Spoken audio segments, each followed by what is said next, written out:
So I had a pretty weird dream, and it's lengthy, so I'm going to give you the important parts.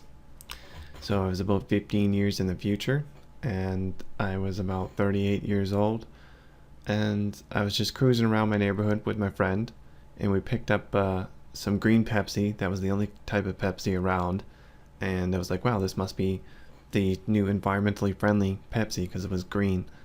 But I looked it up after I woke up, and it was actually called Pepsi Next, and it's supposed to be the less unhealthy version of Pepsi. It's a real thing. And I was rather surprised that it actually existed because I felt like I knew nothing about it, but you never know. So that was the first interesting part. I always try to take note of these changes that occur in my future dreams. I try to contrast my future dreams with the now to see if I can get anything tangible, see if I was able to actually extract some sort of information that I couldn't get otherwise. That's what I do with any kind of futuristic experience I have. I feel it's pretty important. So it could be an obscure dream or a probable future astral projection. It doesn't matter. So the next significant event was I went to the hospital to give birth to my twins because my wife was like, the twins are ready.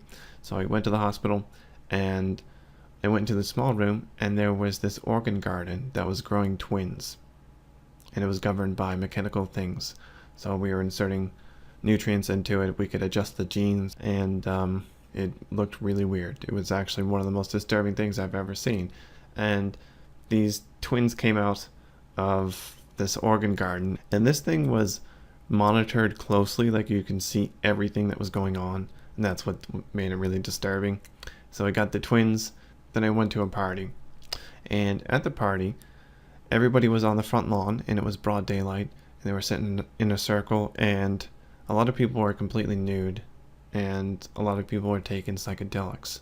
It almost seemed like they were taking DMT because they were saying things, they were putting together words that didn't make sense, and they were slurring them, and that was interesting. And then somebody came out of their house, and they were like, everybody should come see this, because he was watching something on his TV, and it sounded like something terrible has happened, like 9/11. And I knew that I can't watch TV in a dream without it being really distorted and messed up. So I decided that, well, actually, I assumed that this was an actual futuristic event, and that if I try to watch TV, it's going to get distorted.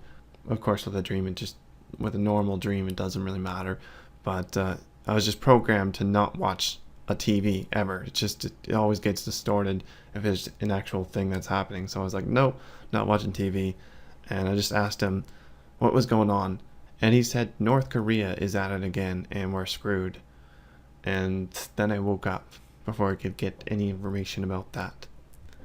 And during the last part of the dream, I felt my hand on my stomach like it was a skin to skin thing, and I couldn't move one of my hands away from my stomach and use it in the dream because it was physically there on my stomach. It was touching it.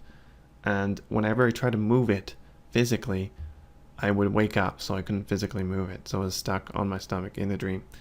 And that indicates that I was in non-REM sleep during parts of the dream, during the last part of the dream, which is interesting because I usually wake directly out of REM sleep before starting a new cycle, and it ended the cycle and then started a new one, and it flowed into a different cycle, which is new to me. That never happens. So now you know why people might say that you shouldn't have your limbs touching when you are trying to induce an OBE. It's just because it has this physical suggestion that carries on into any kind of altered state of consciousness, and it makes it harder to dissociate from your physical body. So that's it for this video. Thanks for listening.